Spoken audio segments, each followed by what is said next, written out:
I feel very deeply for the community of Port Arthur and for the people of Tasmania for what they have suffered.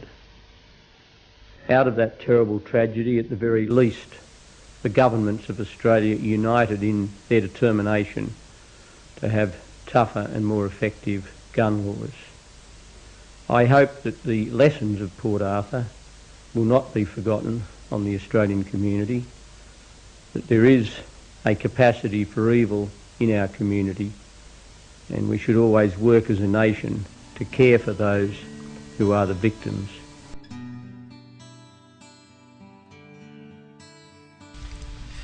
A young Tasmanian, Martin Bryant, was held to be responsible for the horrific events of April 1996. But who is Martin Bryant? Martin was born on the 17th of May 1967, and right from the start it was obvious he was not a normal child. It was soon realized that he needed remedial treatment, especially for his speech, and was sent to a speech therapist. He was eventually assessed as having an IQ of 66, and one of his school teachers claimed he was the clumsiest child she had ever taught. He was later to receive an invalid pension. When he was 26 years old, his father committed suicide, and as a result of that event and of a car accident in which he was a passenger, he inherited roughly $500,000. Although able to operate passably well in society, he was not really aware of the larger events in his life. He later inherited a house from his employer and managed to live independently of his mother, Carleen, who visited him daily and cleaned up his home. He made various trips overseas using some of his inheritance and seemed to enjoy traveling. He was generally held to be quiet, courteous, and happy in his own way.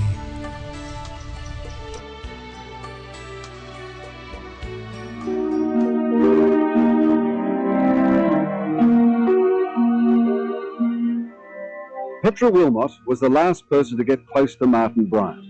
A shy country girl, she applied for a job as his part-time gardener. She became his full-time girlfriend. He was her first boyfriend. Why did you fall in love with him? Probably because he was gentle and kind and he'd look after me. And I believe he was often regarded as something of a simpleton, nicknamed Simple Marty. Psychiatrist Ian Sale analysed Bryant. He probably never had a real friendship. He didn't seem to be able to read other people's emotional and social behaviour correctly. I kind of thought that the baddies were good and everything like that. He was a bit weird. Like he was like a young child. Like when he just thought that like the baddies were really cool. These children used to play with Martin Bryant, their next door neighbour. They'd go over to his house and he gave them gifts. A TV for Ben 1, a doll for Evelina, and a CD player for Asher. Because Asher said with the CD, "Oh, that's cool," and he goes, "Oh, you can have it if you like." And then we saw another one that was better, and he goes, "Oh, you can have that one if you want." I think he was lonely. The Coopers became friendly with Bryant, who they thought was immature but harmless. He was all gentle and didn't say anything to hurt you. Yeah, and you'd never think that he hurt anyone or anything like that, because he just was really nice to everyone.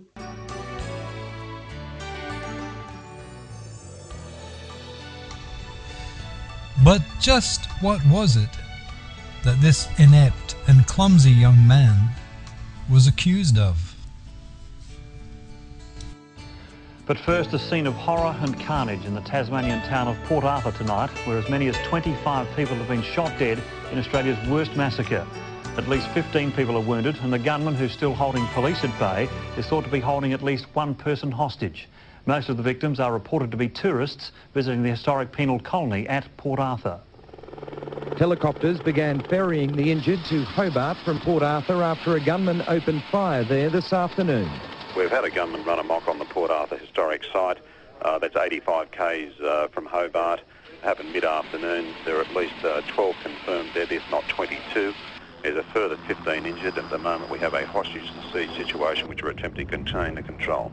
The convict ruins are a favourite with interstate and overseas tourists. It's understood those visitors have made up the bulk of those killed or wounded. Locals near the site cringed in fear inside their shops and homes as the gunman opened fire. Police arrest the gunman. Now the questions. Why did he do it? And why was he allowed such a deadly weapon?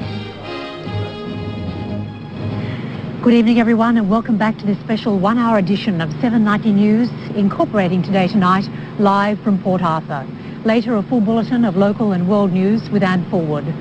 But first, no words can express the horror and disbelief in this little Tasmanian tourist centre tonight.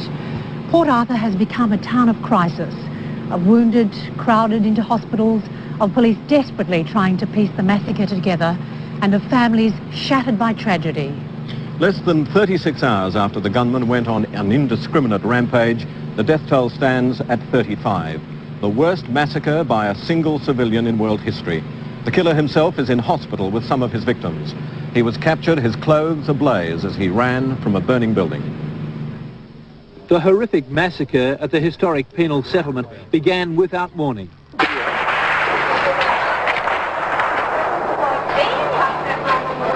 Just gunshots. Having murdered 32 unsuspecting local residents and tourists, the snipers stopped at a bed and breakfast lodge 5 kilometres north of the convict settlement and took 3 hostages, a couple in their 70s and a man who was earlier forced into the boot of a BMW and driven to the guest house. That car was later gutted by fire. Inside the Seascape Lodge, the man, armed with several high-powered rifles, continued firing at police, who were trying to negotiate by phone. Our principle at the moment is to keep the house isolated and the people in it contained within the site, and we're hoping to open negotiations again. They've broken down because of some technical problems. A battery, I understand, and a phone that he had in the house ran out. Has power to the it's house. As simple as that. Victorian Special Operations Group police flew in to surround the house, where they lay in wait until dawn. That's a pretty... Then, at 8 this morning, police were taken aback when they saw the Seascape Lodge burst into flames. The upstairs portion of it is on fire, and there are flames coming from partly down the on the lower level on part of it.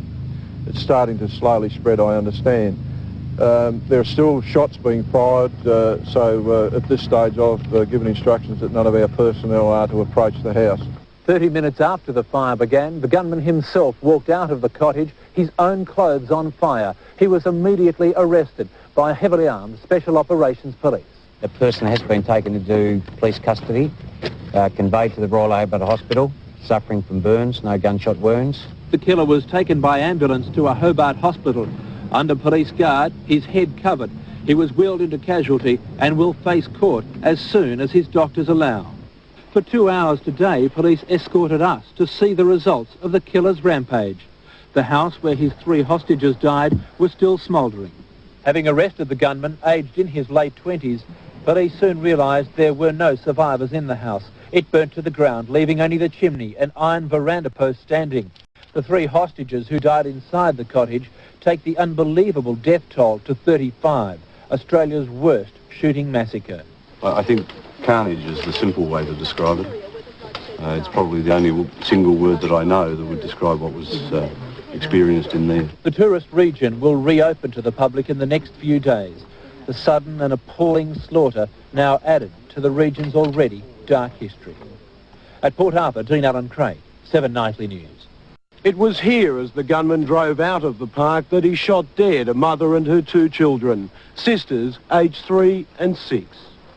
Police came across the body of a woman and her 3-year-old daughter lying on the roadway, and the body of the 6-year-old daughter was behind the tree. It's our understanding that the mother was carrying the 3-year-old baby when they were both shot, and the 6-year-old ran away trying to escape and was shot in the process. The children's father later arrived distraught at the police command post. By now, police and other emergency services were on their way to the scene, treating the many wounded as best they could and trying to limit the carnage. It's horrendous, catastrophic. It's just beyond even thinking about, particularly anywhere, not let alone Tasmania. But more blood would be spilled. At the toll gate marking the entrance to the park, Bloodied blankets mark the spots where 4 men died, apparently shot for their BMW, after the gunman abandoned his yellow Volvo on the side of the road. Everyone's just devastated. I suppose everyone has lost a friend, I suppose, in this. Everyone knows everyone on the pension. By now, police had begun evacuating the area, including this crowded restaurant 10 minutes away. Well, we had a call about 2:30 saying that there was a gunman going rampage and had shot at that stage 25 people who was coming our way, and for us to stay away from our windows and to be aware of what was happening. So we actually had to call our 30 people we had in the restaurant at that stage, let them know what was happening, and most of them rushed upstairs into the house and in terrible fright and up the back into the bushes. And it was quite an horrific experience. One more person would die. In Port Arthur, a woman leaving the general store shot through the front windscreen of her car. The 29-year-old gunman then drove to the Seascape Bed and Breakfast to play out the final chapter in his grisly saga. These are the things that Martin Bryant was accused of. But have the media and government given the Australian people all the facts about Port Arthur?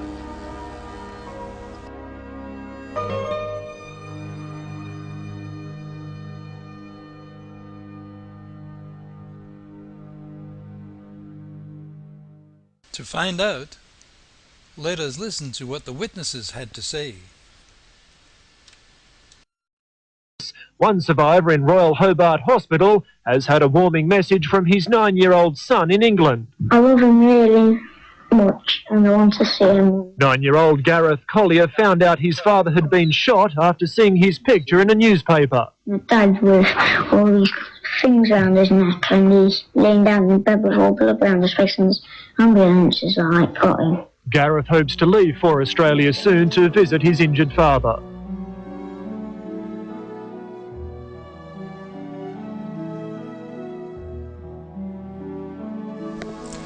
Graham Derek Collier, in his police statement, stated, "When I was sitting down, I remember seeing this person enter the cafe.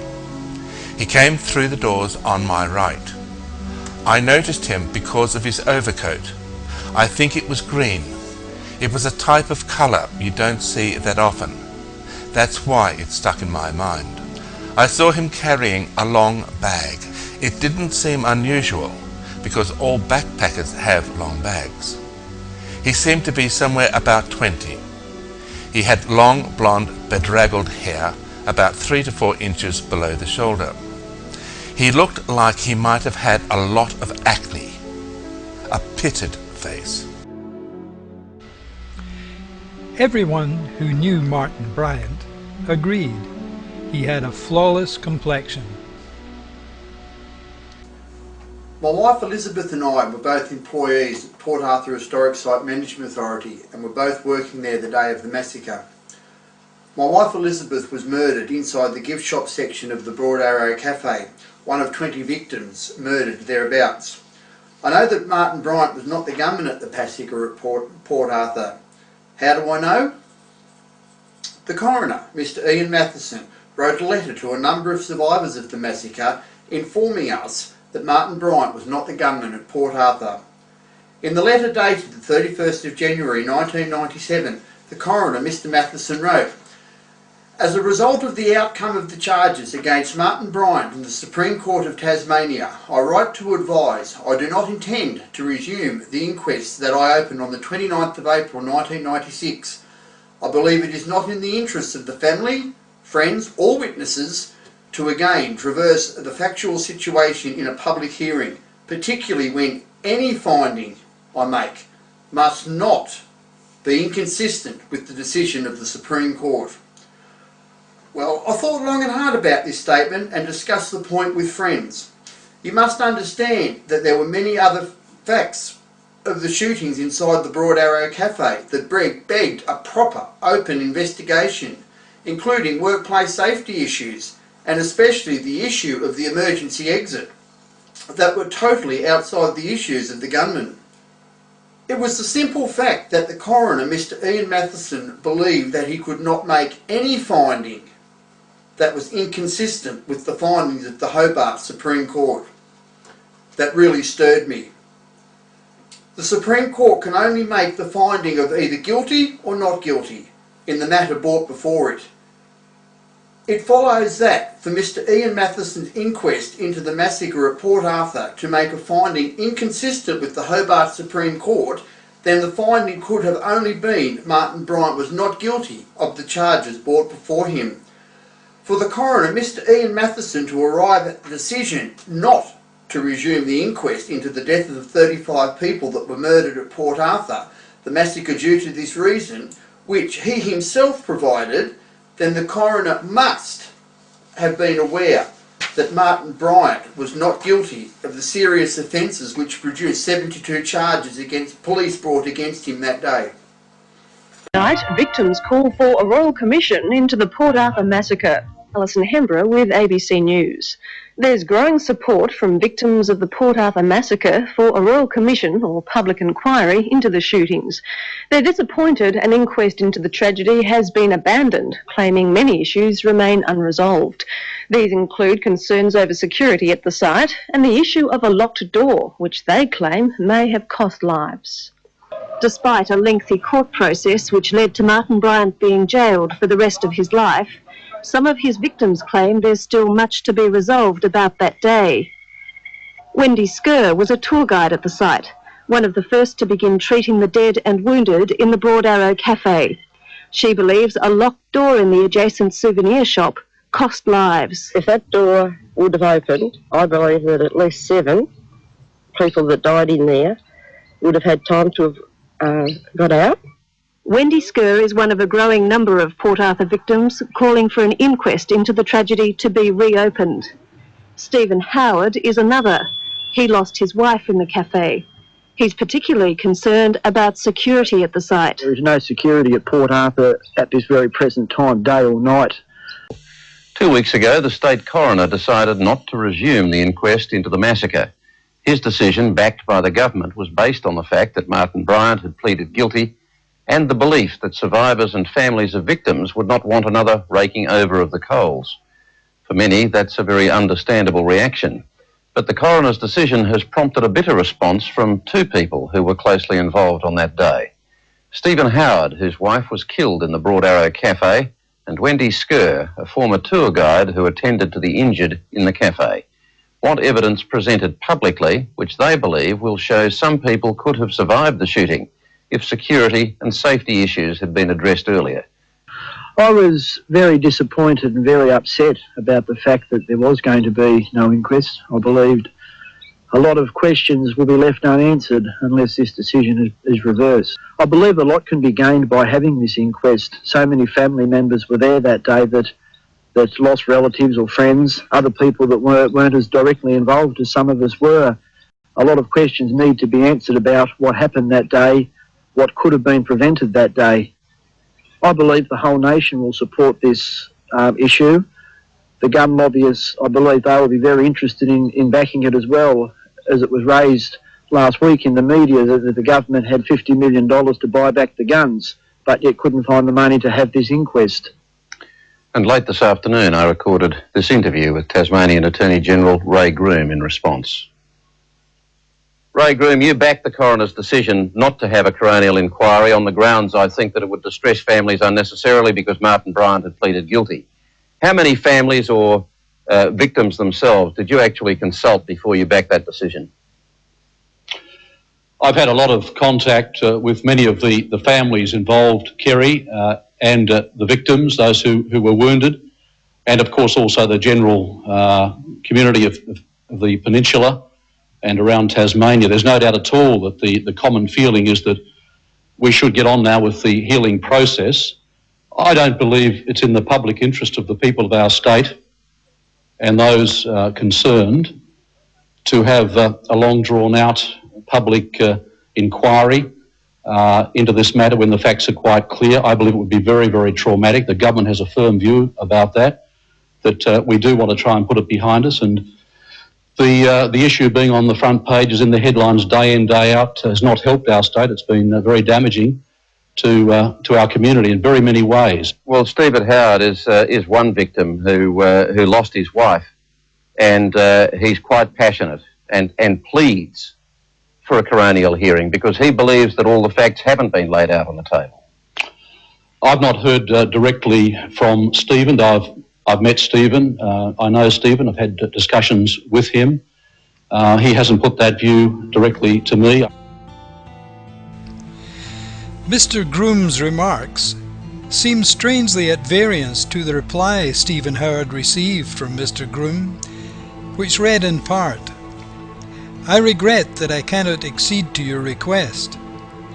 I have considered these reasons in determining that it is inappropriate to require an inquest or further inquire into the death of Mrs. Howard. The legal obligations upon a coroner do not extend to the matters which you have raised in your letter."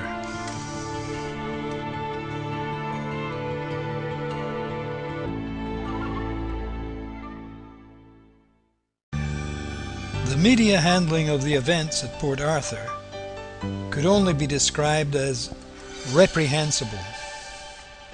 For instance, this picture appeared on the front page of the Tasmanian Mercury newspaper 2 days after the event.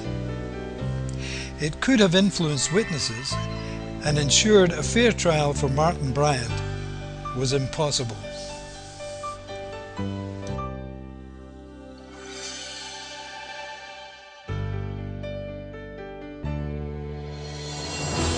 By Tuesday, the newspapers had pictures.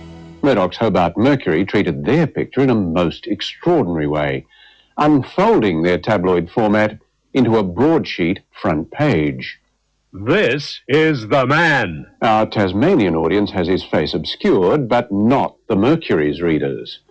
In a facile and futile attempt to avoid being in contempt of court by prejudging the man's guilt in Tasmania, where he'll be prosecuted, the Mercury explained the picture thus. This is the man whom Tasmanians want to face 35 murder charges. This is the man who allegedly... Did they think that loan allegedly protected them? Who allegedly, calmly, chillingly, coolly and brutally stalked and gunned down men, women and children. This man is Martin Bryant, 28, a man of mystery from the Hobart suburb of Newtown. All three Murdoch papers distributed in Tasmania, the Mercury, Herald Sun and the Australian, showed the man's face. No doubt gambling that identification would not be an issue in any prosecution and, dare I suggest, assuming that the authorities would lack the courage to take on the most powerful media corporation on earth. As to that, we shall see. Launceston's Examiner had a better news picture, the man in custody and arriving at hospital, but... Mr. Bryant's face has been blacked out for legal reasons. For the mainland audience, this is the picture as the Examiner could have run it, but didn't. The DPP, Mr. Damien Bugg, QC, placed all media outlets on notice yesterday that he would pursue contempt action against any broadcaster or publication whose coverage of the tragedy prejudiced the trial of the alleged gunman.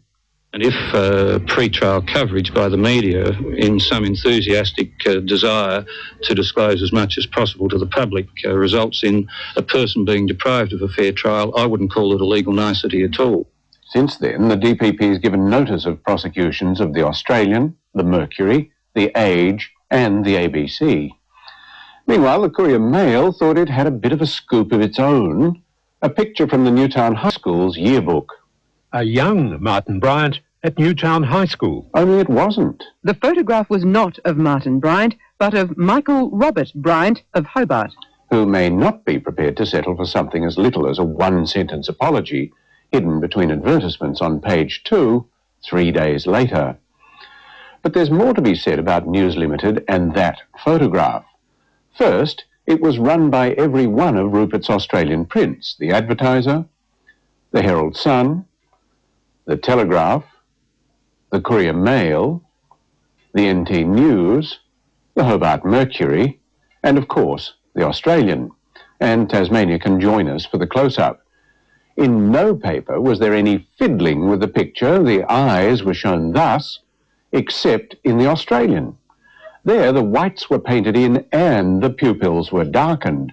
Result, the eyes of a crazy killer.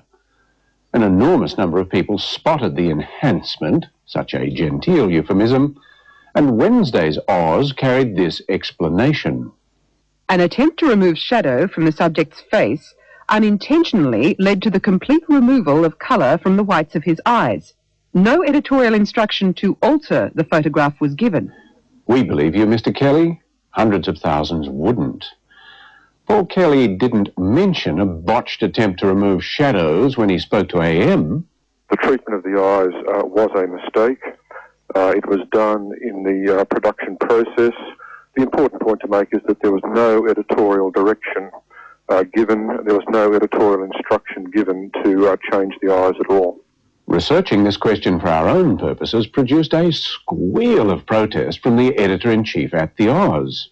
Dear Mr. Salter, on 2 occasions this week, we have had reports of Media Watch contacting staff on the Australian, or within the company, in relation to our publication of the photograph of the Port Arthur gunman. The Australian's boss then made a demand he would have laughed at if it were imposed on his journalists. I would request that if Media Watch has any queries, that it should approach myself or Mr. Schmidtke directly. Don't wait by the phone, Paul. When he was talking to Suzanne Smith from AM, there was a related question about that photograph that Kelly seemed reluctant to answer. There have been claims that the photograph was obtained from Martin Bryant's house. Is that correct? Do you wish to answer that, Mr. Kelly? Well, the Australian obtained the photograph from the Hobart Mercury. Would you please answer the question? Did members of News Limited staff, though, enter Mr. Bryant's house to obtain that photo? Certainly nobody from the Australian did. So you're saying someone from the Hobart Mercury might have? I don't know. An uncharacteristic lack of curiosity for such a senior journalist. How did the Hobart Mercury get the photographs of Martin Bryant and hand them on to all those other Murdoch papers?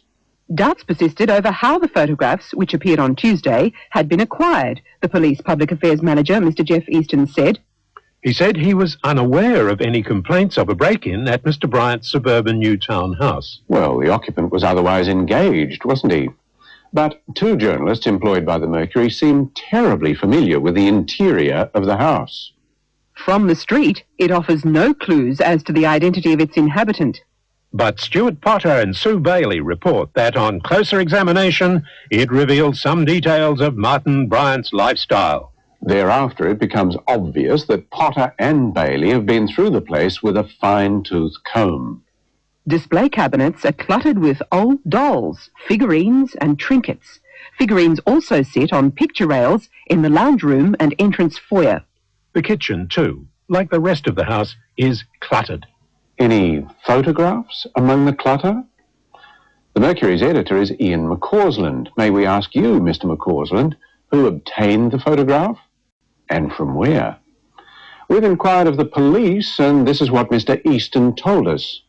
One constable was on duty guarding the house, and that constable definitely did not give Potter or Bailey a guided tour of Bryant's house.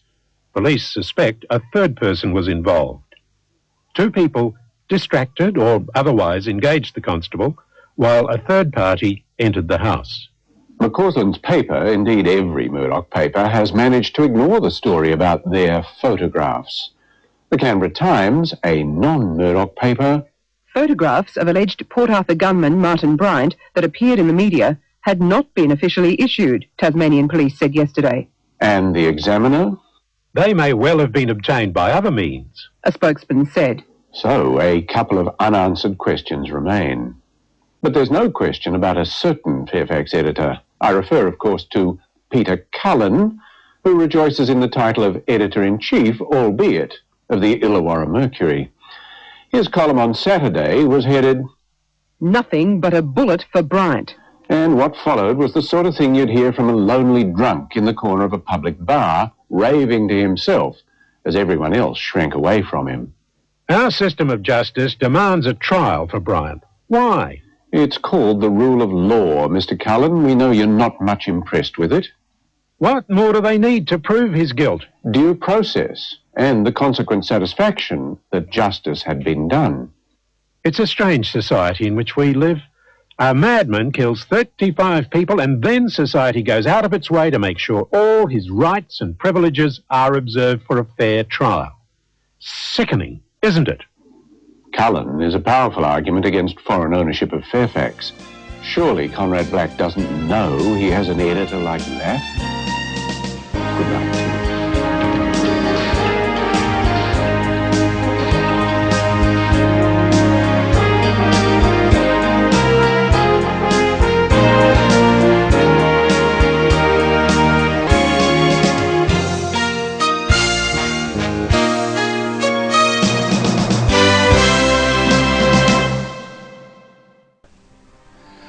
At 12:30 p.m, two young ladies stalled their van outside Seascape due to an overheated engine. Whilst both girls sat in the car waiting for the motor to cool down, a yellow Volvo pulled up behind them. The driver got out and spoke to the girls, and at one stage asked them if they had any marijuana to sell, which the girls then produced a sachet and sold it to the gunman for $50. Which he paid for with a $50 note. The driver then told the girls that he was going to the Isle of the Dead to kill some wasps. When the girls tried to leave the van would not start, so that this person again reached into the van around the battery, said, "Here's your problem, you have a loose terminal." Fixed the leads to the battery, the van started and the girls took off. This person was not Martin Bryant. Martin Bryant does not smoke, nor does he partake in marijuana.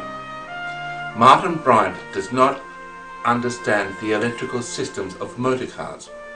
And thirdly, how would Martin Bryant know that two busloads of American tourists, derogatively called wasps, would have arrived at the Port Arthur historic site at approximately 12:30 p.m. so that they could board the ferry, the Bundina, to go to the Isle of the Dead at 1:30 p.m.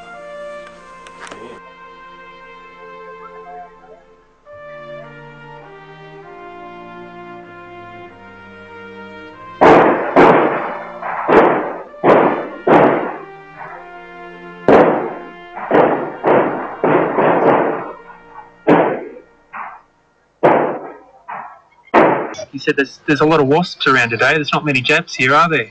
And then started muttering to himself, and then walked inside, and that's when all the gunshots started going off. It was unbelievable.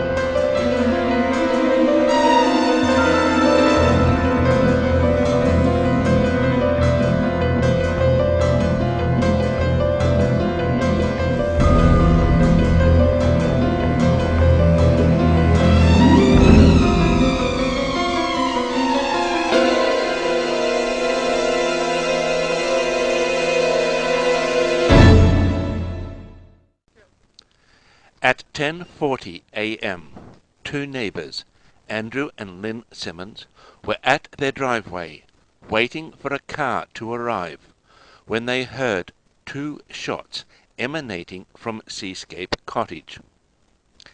It was these two shots, heard at 10:40 a.m, that killed David Martin.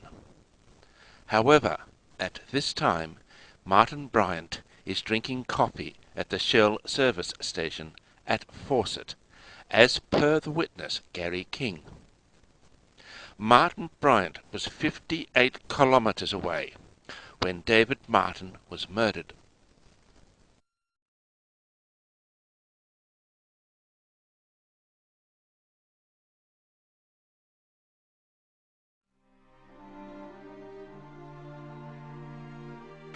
During the siege of Seascape Cottage, the police negotiator Sergeant Terry McCarthy established communications with Martin Bryant, who was calling himself Jamie.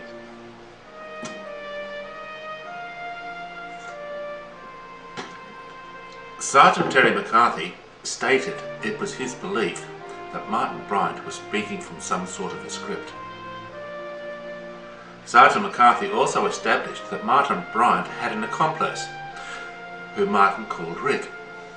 At times it appeared as though Rick was running the show, and it also became rather obvious that Martin Bryant knew Rick quite well. There were over 20 times recorded in the police transcript that shots were fired from another room at Seascape Cottage, whilst Martin Bryant was talking with the police negotiator. The gunman firing those shots could only have been Rick. You're now hearing for the first time the voice of Martin Bryant taped by police when Bryant locked himself in the Seascape Cottage immediately after his murderous rampage at Port Arthur. And Terry McCarthy was the only negotiator to speak to Bryant for the next 12 hours. Was there anyone hurt? Well, I understand there's been a number of people hurt at Port Arthur. Oh, they weren't killed. Well, I don't know the full details. I know that somebody's been shooting at people down at Port Arthur. I expected him to be in a highly agitated, aggressive state, or alternatively, sort of coming down and coming to terms with reality as to what he had just done. But he didn't fit either of those sort of stereotypical ideas that I had, and he was quite calm, collected, a childlike, effeminate sort of voice, and we were straight into a conversation. Bizarre. It was quite bizarre. I want to assure myself that everybody in there is okay. Are they all okay at the moment? Well, I've been given a cup of tea. You gave them a cup of tea. Where are they at the moment? I can't tell you that. Well, okay. They're okay. I take it nobody's been harmed. I'm a double bed at the present. Right. Nobody's been harmed? No one's been harmed. I'm making up some sandwiches. People have got salad and some bacon in it. Right. And eggs. I'm going to fry up some bacon and eggs for them. At 0600 hours, the local fire brigade was put on standby at the Fox and Hounds Hotel. This was, to use Superintendent Bob Fielding's own words, as per the formulated plans for the resolution of the incident. At 0747 hours, Seascape Cottage was reported to be on fire. This fire was ignited by a flare fired by Sergeant Andrew Mark Fogarty of the Tasmania Police Special Operations Group. Superintendent Bob Fielding stated that at that stage he didn't know whether the hostage, Glenn Pearce, was still in the boot of the burnt BMW or within the house at Seascape. In other words, this is an admission that Rick could not have been the hostage, Glenn Pearce. Superintendent Bob Fielding was also loath to send in the Special Operations Group, as he feared there could have been a 30% casualty rate. Superintendent Fielding was prepared to let the hostages burn alive rather than risk any police lives. At 0824 hours, Martin Bryant emerged from Seascape Cottage, dressed in black, with his clothes on fire. The concerns for me in the decision making I had to go through was I was very mindful of the fact that there was possibly 3 people in the house. I had to decide were they alive? If they were alive, did I allow them to be burnt alive or to be consumed in the fire? Did I send the SOG in? The immediate action plan that had been presented me with a very difficult decision, because their estimate of casualties was in excess of 30%, which is a huge number of police officers to lose in an assault. So I had to balance up the advice I was getting as to the likelihood of the people still being in, the hostages still being alive, or risking the lives of further people to effect an arrest and maybe rescue the hostages in a burning house. At the end of the day, I'm satisfied that we made the right decision in fact waiting and forcing him to come to us as opposed to vice versa. At 0835 hours, Martin Bryant was arrested by the Tasmania Police Special Operations Group. This arrest took 11 minutes in a siege situation by one of Australia's highest trained anti-terrorist squads, leaving no chance of any possible hostage to be rescued. Jamie. Yes, hello, how are you? Oh, very well, thanks, Jamie. Yourself? Well, I'm well up till now, the past few 20 seconds. What I've actually found out, man, is that one of your boys is right outside, north-east, I'd say, with an infrared scope. Can you just ask him to move on? All right, we'll do that. We'll do that now. He's going to shoot, he's trying to shoot, he's going to shoot with me, man. I can guarantee... I'll blow these, you know what's going to happen is... I don't want to see anybody hurt, all right? Okay, I'm organising that now, so I can also assure you that it's not our intention to hurt you or see anybody else hurt, okay? Really?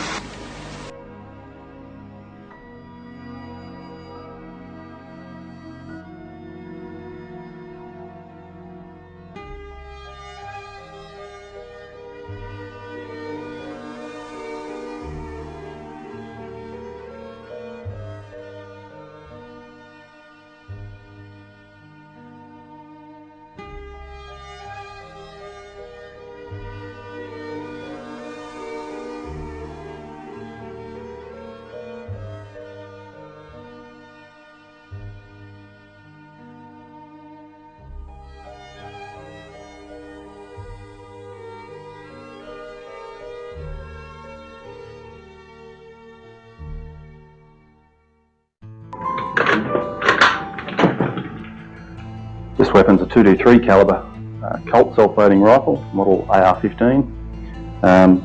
This was the weapon that was used in the cafe where 20 people died. This particular gun fires a bullet at around about 3,200 feet per second. Ballistics expert Sergeant Gerald Dutton is now custodian of Martin Bryant's collection. It's a self-loading shotgun. Operates, which that means every time you pull the trigger there's a shot fired. This was found in the boot of his vehicle with a loaded magazine, holds 10 cartridges. According to the police evidence, the weapons used at the Port Arthur Massacre was a Colt AR-15 and an FAL rifle. However, witnesses state emphatically that a shotgun was also used inside the Broad Arrow Cafe. Martin Bryant owned 3 weapons. He owned a Colt AR-10 rifle, a Colt AR-15 and a Daewoo shotgun. The FAL rifle, which police evidence states caused the death of 8 people, can in no way be connected with Martin Bryant. Of Martin Bryant's weapons, the Colt AR-10 was in the possession of the gun dealer Terry Hill of Hobart. Of the Daewoo shotgun, Martin Bryant stated quite emphatically in his police interview that he had never fired the shotgun because it frightened him. And lastly, the final point to be made is of the murder weapons, even though Martin Bryant did own 3 firearms, there is no proof that those firearms were actually connected with Martin Bryant. Well, I know a number of people were shot in the arms and legs, and there's some gunshot wounds to the head, and just about any part of the body you wish to name, we found some pellets.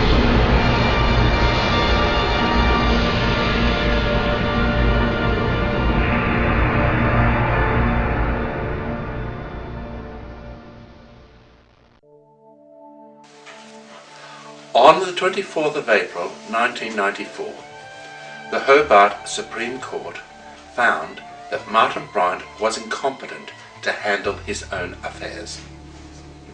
This set the legal precedent that Martin Bryant was held by the Hobart Supreme Court to be incompetent to make any plea. On the 31st of October 1996, the Hobart Supreme Court accepted a guilty plea from Martin Bryant on the authority of Professor Paul E. Mullen. What must be considered here is that any court, once a person has been found incompetent to plead, can only accept a plea of not guilty. In regard to Martin Bryant, there must be a full and proper trial. this has been totally denied to Martin Bryant. What would a full and proper trial have uncovered from the police evidence? In the police interview of Martin Bryant by Inspector Ross Payne and John Warren at Risdon Prison on the 4th of July 1996 and presented to the Hobart Supreme Court on the 20th of November 1996, what must be noted is that the Hobart Supreme Court on the 24th of April 1994 found that Martin Bryant was incompetent to handle his own affairs and placed him under the guardianship of perpetual trustees. In any legal matter, Martin Bryant must be represented by his guardianship perpetual trustees or by his solicitor, at this time Lieutenant Colonel David Gunson. In any police interview, once the interviewee raises the question of legal representation, the interview must stop and the required proper legal representation must be present before the interview can be continued. If this procedure is not adhered to, then the interview becomes inadmissible in any court, as per Justice Lionel Murphy of the High Court of Australia. Now what this means is that once Inspector Ross Payne ignored Martin Bryant's request for his lawyer to be present, the whole interview becomes inadmissible. David Gunson has represented Bryant since his first appearance in May. In a brief statement to the media today, Mr Gunson confirmed he'll no longer be handling the case, but refused to give reasons for his decision. Though Bryant's trust is refusing to comment, it's believed it's paying for his defence counsel and contacted Mr Avery to replace David Gunson. Mr Avery's second meeting with Bryant tomorrow will decide his future with the case.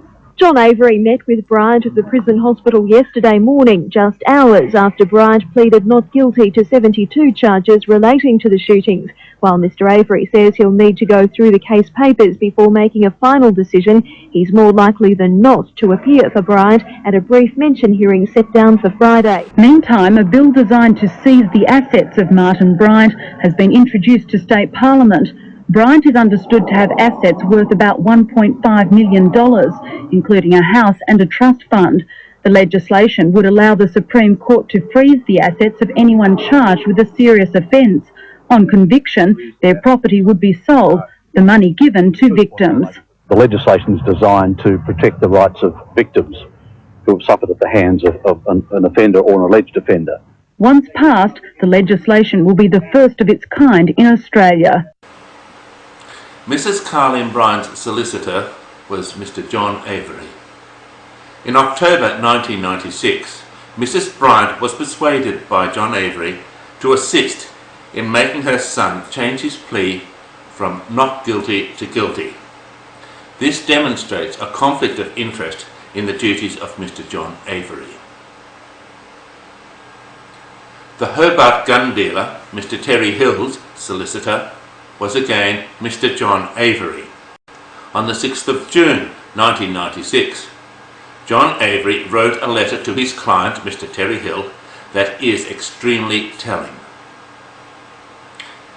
In the second paragraph, this letter becomes quite obvious that Mr. John Avery is representing Mr. Terry Hill in a matter that is detrimental to Martin Bryant.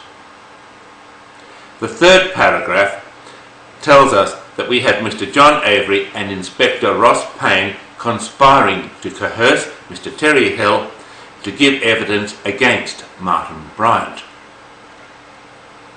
In the fourth paragraph, here we have an offer of indemnity by the DPP, Mr. Damien Bugg QC, should Terry Hill give the required evidence against Martin Bryant.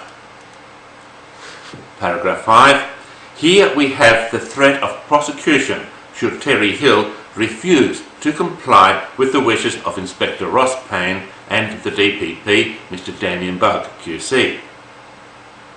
And Mr. John Avery accepts this felonious behaviour towards his client.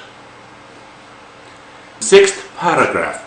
Mr. John Avery is telling his client to consider very carefully his position in accepting this felonious proposition. That Mr. John Avery wrote this letter to his client demonstrates Avery's preparedness to assist police in the coercion of his client. This letter demonstrates John Avery's animosity towards Martin Bryant. What we are seeing here is Mr. John Avery colluding with police and the DPP on the 6th of June 1996 to bring about the conviction of Martin Bryant. Terry Hill refused to commit perjury and was subsequently put out of business by the Tasmania Police in the latter part of June 1996. Terry Hill was never charged with supplying weapons to Martin Bryant. In the committal hearing at the Hobart Supreme Court on the 30th of September 1996, Martin Bryant pleaded not guilty to the 72 charges relating to the Port Arthur Massacre. His solicitor, Lieutenant Colonel David Gunson, subsequently stepped aside and Mr. John Avery then started acting for Martin Bryant. John Avery was still also acting for Mrs. Carleen Bryant and Mr. Terry Hill at this time. What we have here are major conflicts of interest in the part of Mr. John Avery. Mr. John Avery represented Martin Bryant from that time until the finalisation of Martin Bryant's sentencing in November 1996. In September 1997, Mr. John Avery explained in a speech at the Law School of the University of Tasmania how he was able to cause Martin Bryant to change his plea from not guilty to guilty on the 7th of November 1996. John Avery said it took 14 or 15 visits. John Avery said it was more of a matter of talking with the individual. John Avery also said he was the sort of individual who wasn't going to respond to simply being told what to do, which is where Lieutenant Colonel David Gunson failed in his duties. John Avery said, "I felt intensely that I had to do right by the community as well." In respect to client privilege, Mr. John Avery hoped he would be free of this obligation so that he could release his tapes to the media. There can be no doubt that Martin Bryant was totally betrayed by the Tasmanian judicial system. We've been doing a lot of talking over the last few weeks, and I'm gratified as to the fact the right decision's now been made. The fact the right decision's now been made. The fact the right decision's now been made. The fact the right decision's now been made. The fact the right decision's now been made. Martin Bryant, a man of limited mental capabilities, languishes in Risdon prison without a friend and abandoned by the legal profession. He has never faced a trial and was induced by his defense lawyer to plead guilty after he had continually denied his involvement. His trial and conviction was accomplished in the media. There are so many anomalies surrounding this case that have never been properly dealt with, and the political will to bring these anomalies to a close has been sadly lacking.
What did you know? How much did you know? And when did you know? Why did you lie? Do you ever cry? Look us all in the eye. We went off to fight 'cause we thought it was right. We were trying to do the right thing as the fires of war had been fanned. You had nothing to say as they blew us away. Men were dying.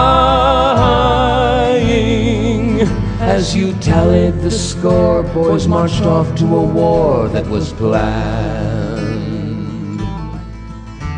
What guided your way? Was it power and pay?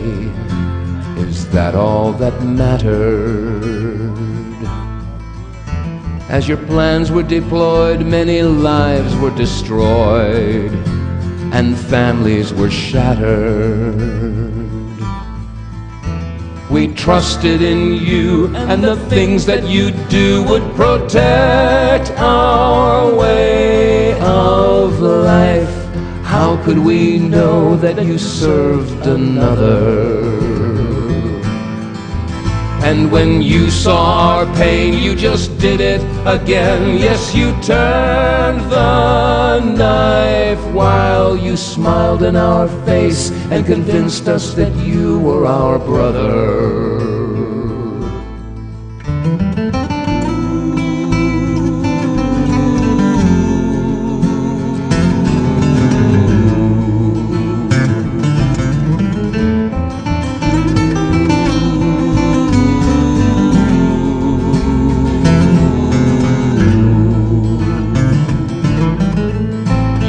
Nothing to say as they blew us away. Men were dying. As you tallied the score, boys marched off to a war that was planned. And when you saw our pain, you just did it again. Yes, you turned the knife while you smiled in our face and convinced us that you were our brother. There will soon come a day, there's a price you will pay for all your betrayals. You can snicker and smile, at least for a while, but justice prevails. Yes, your life is replete with these days of deceit, but God never fails. God never fails. God never fails. God never